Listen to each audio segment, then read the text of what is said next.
بسم اللہ الرحمن الرحیم۔ السلام علیکم۔ آج ہم بات کریں گے 3 اہم ایشوز کے حوالے سے۔ عطا تارڑ گرفتار ہو گیا ہے، گجرانوالہ سے مسلم لیگ نون کے ڈپٹی سیکرٹری جنرل ہیں، اور آپ جانتے ہیں مریم نواز اور شریف خاندان کے خاص آدمی ہیں جو بدماشی کی ہے، جو ان کے خلاف مقدمہ درج ہوا ہے اور جو FIR ہے وہ ساری میں آپ کے ساتھ شیئر کرنے جا رہا ہوں۔ جو استغاثہ فائل کیا گیا ہے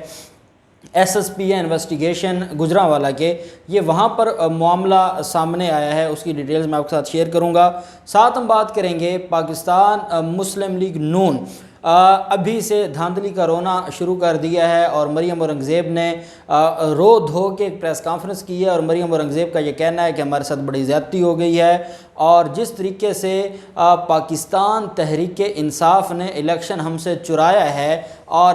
ہمیں جو اتنی بڑی شکست ملی ہے اس کے پیچھے دھاندلی ہے، اس کے پیچھے جتنے بھی معاملات ہیں۔ اچھا ایک بات میں آپ کو بتاتا چلوں، آج کے الیکشن میں فوج تعینات نہیں تھی، صرف 12 پولنگ اسٹیشن ایسے تھے جہاں پر حساس اداروں کے لوگ تعینات تھے، جہاں بہت زیادہ خطرہ تھا کہ حالات خراب ہو سکتے ہیں یا وہاں پر معاملات کسی بھی صورت خراب نہیں ہونے دینے، تو وہاں پر حساس اداروں کے، فوج کے پھر بھی نہیں تھے، حساس اداروں کے تھے جو وہاں پر اہلکار تعینات۔ اس کے علاوہ پورے الیکشن میں کہیں فوج پولنگ اسٹیشنز کے اندر نہیں تھی۔ اچھا وہاں پر کون تعینات تھا؟ وہاں پر پولیس تعینات تھی۔ پولیس کس کی تھی؟ مسلم لیگ نون کی حکومت کی تھی۔ مسلم لیگ نون کی جو موجودہ حکومت تھی آزاد کشمیر میں، ساری انتظامیہ ان کی تھی، سارے لوگ ان کے تھے، سارے معاملات وہ دیکھ رہے تھے۔ اور الزام کس کے اوپر لگا رہے ہیں؟ الزام وہ لگا رہے ہیں عمران خان اور پاکستان تحریک انصاف پر، اور ادھر سے شیری رحمان جو کہ پاکستان پیپلز پارٹی کی رہنما ہیں، پاکستان پیپلز پارٹی پارلیمنٹیرین کی، وہ بڑی تکلیف میں ہیں، اور ان کو یہ لگتا ہے کہ ہم نے بھٹو کو غدار بھی کہلوایا، ہم نے اب اس کا مطلب ہے کہ کشمیر کے لوگ بھی بھٹو کو زندہ نہیں مانتے، اور وہ بھی سارے کے سارے معاملے پر بھٹو کو اب نہیں کنسیڈر کر رہے، کیونکہ اب ڈرامہ کتنی دیر چلے گا، کتنی دیر یہ بھٹو کے نام پر وہاں الیکشن لڑیں گے اور الیکشن لڑ کر وہ سیٹیں حاصل کرنے کی کوشش کریں گے۔ انہوں نے تو خود بھٹو کو مار دیا ہے۔ پاکستان پیپلز پارٹی پارلیمنٹیرین کے تو یہ سارے کے سارے خود امیدوار اور ان کے جو ممبر آف نیشنل اسمبلی یا یہ صوبائی اسمبلیوں کے یا سینٹ کے ہیں، پاکستان پیپلز پارٹی جو بھٹو کی تھی اس کو تو یہ خود چھوڑ چکے ہیں، تو یہ کس بھٹوازم کا نعرہ لگاتے ہیں؟ انہوں نے بھٹوازم کے لیے کیا کیا ہے؟ کیا بھٹو نے یہ درس دیا تھا کہ جعلی اکاؤنٹس کا آپ جال بچھا دیں؟ کیا بھٹو نے یہ درس دیا تھا کہ آپ اپنے آپ کو بچانے کے لیے رو انوار جیسے بدماش تیار کریں، عزیر بلوچ جیسے بدماش تیار کریں، آپ ان کے ذریعے غنڈہ گردی کروائیں، ان کے ذریعے لوگوں کی جانیں لیں، ان کے ذریعے قتل عام کریں، ان کے ذریعے آپ اغوا کاری کریں؟ یہ ساری چیزیں بھٹو تو نہیں بتا کر گئے تھے۔ اب بھٹو کے نعرے کو میں سمجھتا ہوں پاکستان موجودہ جو پاکستان پیپلز پارٹی پارلیمنٹیرین ہے، جتنا بدنام اور جتنی زیادتی بھٹو کے ساتھ یہ کہہ رہے ہیں، شاید ہی پاکستان کا کوئی بھٹو کا دشمن ایسا کیا ہوگا۔ اگر ضیاء کی ہم بات کرتے ہیں، جنرل ضیاء نے تو پھانسی چڑھائی، شاید اتنی تکلیف بھٹو کو اس پھانسی پر نہ ہوئی ہو جو اس کے نظریے کا حال زرداری ازم نے بگاڑا ہے اور تباہ کر کے رکھ دیا ہے۔ اب بھی یہ بھٹو کو زندہ سمجھتے ہیں، کیونکہ اب یہ ایک نعرہ لگاتے ہیں کہ بھٹو زندہ ہے، لیکن اب عوام یہ بات سمجھ گئی ہے کہ بھٹو کو تو یہ خود نہیں مانتے، ہم کیوں بھٹو کو زندہ مانیں؟ اور یہی وجہ ہے کہ ان کو بدترین شکست ہوئی ہے، اور اب یہ دھاندلی کا رونا انہوں نے شروع کر دیا ہے، وویلا مچانا شروع کر دیا ہے، اور اب یہ رو دھو کے اپنے معاملات دیکھنا چاہتے ہیں۔ پاکستان تحریک انصاف کی حکومت نے ایک بڑا اعلان کیا ہے، اور یہ آج ہی اعلان کیا ہے کہ آزاد کشمیر لینے کے بعد اب ہمارا اگلا ٹارگٹ ہے سندھ سے پاکستان پیپلز پارٹی کا خاتمہ، اور پاکستان پیپلز پارٹی کو اب اپنا زوال نظر آ رہا ہے۔ ان کی جو بدماشی تھی اب وہ ختم ہونے والی ہے۔ انہوں نے وہاں پر جو اپنی مرضیاں چلائیں، وہاں پر جو وڈیرا ازم کو پروموٹ کیا، وہاں پر غریبوں کے جو حقوق سلب کیے، وہاں پر لوگوں کو پینے کا پانی نہیں ملا، وہ سارے کے سارے جو مسائل ہیں اب ان کے گلے پڑنے والے ہیں، اور اب ان کو مزید کوئی موقع نہیں ملنا، مزید ان کو کوئی جگہ نہیں ملنی، مزید ان کے لیے کوئی جو سندھ کے لوگ ہیں ان کے لیے کوئی محبت نہیں بچی، ان کے لیے تعلق نہیں بچا، اور اب وہ صرف اور صرف ایک ہی بات چاہتے ہیں کہ کسی نہ کسی طریقے سے سندھ سے بھی پاکستان پیپلز پارٹی سے جان چھوٹے۔ دوسری طرف جو بدماشی ہے، آپ کو یاد ہوگا ڈسکا الیکشن تھا، وزیر آباد میں ایک الیکشن ہوا تھا، وہاں پر عطا تارڑ ہمیشہ صرف اور صرف وہ، اگر آپ کہیں کہ سب سے زیادہ پاکستان مسلم لیگ نون میں کسی ایشو کو کریٹ کرنا یا میڈیا پر آنا یا میڈیا کے لیے یا خبر کے لیے سب سے بھوکا شخص پاکستان مسلم لیگ نون میں اگر آپ ڈھونڈیں گے، پہلے نمبر پر آپ کو عطا تارڑ نظر آئے گا، دوسرے نمبر پر پھر مریم اورنگزیب اور عظمیٰ بخاری آپ کو نظر آئیں گی۔ عطا تارڑ وہ شخص ہے جو خود گاڑی میں بیٹھ گیا تھا علی پور چٹھا میں اور ساتھ ہی ٹویٹ کر دیا تھا کہ مجھے یہ گرفتار کر کے لے کے جا رہے ہیں، اور یہ تھانے میں جا کر بیٹھ گیا تھا۔ عطا تارڑ وہ ہے جس نے FIA کے آفس پر حملہ کیا جب شہباز شریف کے یہ ڈاکومنٹس جمع کروانے گئے تھے۔ عطا تارڑ وہ غنڈہ ہے جس نے نیب آفس پر جب حملہ ہوا تھا وہ ساتھ تھا۔ عطا تارڑ وہ شخص ہے جو شریف خاندان کے جب کسی بڑے کا کیس لگا ہو تو سب سے پہلے وہ عدالتوں میں بیٹھا ہوتا ہے، اور مجھے یاد ہے ایک عدالت میں علی باقر نجفی صاحب کی عدالت تھی، اور جو وہ عدالت میں جو عدالت کے نائب ہوتے ہیں انہوں نے آ کے اٹھایا، یہ یونیفارم میں نہیں تھا، ویسے تو اکثر اس نے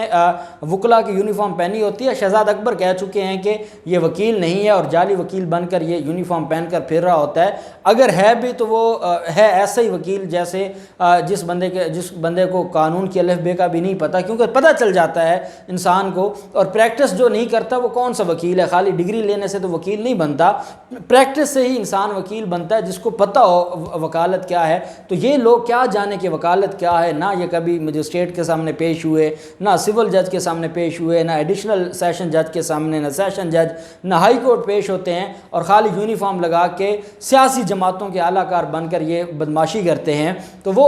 علی باقر نجفی صاحب کی عدالت میں جو اہلکار تھے انہوں نے اٹھایا کہ آپ یہاں سے اٹھ جائیں، یہاں صرف وکلا بیٹھ سکتے ہیں، تو پھر ان کو بڑی انسلٹ فیل ہوئی، انسلٹ فیل ہونے کے بعد انہوں نے کہا کہ میں بھی وکیل ہوں، اور پھر اس طریقے سے انہوں نے اپنی جگہ بچائی۔ تو عطا تارڑ آج گجرانوالہ میں آپ جانتے ہیں کہ مسلم لیگ نون کے ایک امیدوار نے وہاں پر بغاوت بھی کی ہے اور ریاست کو گالی بھی دی ہے، وہیں پہ معاملہ یہاں سے شروع ہوا، جہاں رانا ثناء اللہ ہوگا وہاں لڑائی کیسے نہیں ہوگی، وہاں غنڈہ گردی کیسے نہیں ہوگی۔ مسلم لیگ نون کے کارکنان نے بدماشی کی، مسلم لیگ نون کے کارکنان نے غلط جگہ پر کیمپ لگایا، ان کو منع کیا گیا، جب اس کیمپ کو اکھاڑا گیا کہ یہ 300 میٹر کے اندر ہے، اس کیمپ کو اکھاڑا جائے، تو وہاں پر انہوں نے پولیس والوں کے ساتھ بدتمیزی کی، پولیس والے اٹھا کر ان کو لے گئے تھانے میں۔ جب پولیس والے ان کو تھانے میں لے گئے، الیکشن تو یہ ہار چکے تھے، جب پولیس والے ان کو تھانے میں لے گئے تو وہاں جو عطا تارڑ ہے وہ ان کو چھڑوانے گیا، اور وہاں جا کر SSP انویسٹیگیشن کا گربان پکڑ لیا۔ SSP انویسٹیگیشن ان سے بات کر رہا تھا، ان کو معاملے کے بارے میں بتا رہا تھا، ان کو کیس کے بارے میں بتا رہا تھا، ان کو یہ بتا رہا تھا کہ یہ غنڈے ہیں، انہوں نے پولیس والوں کے ساتھ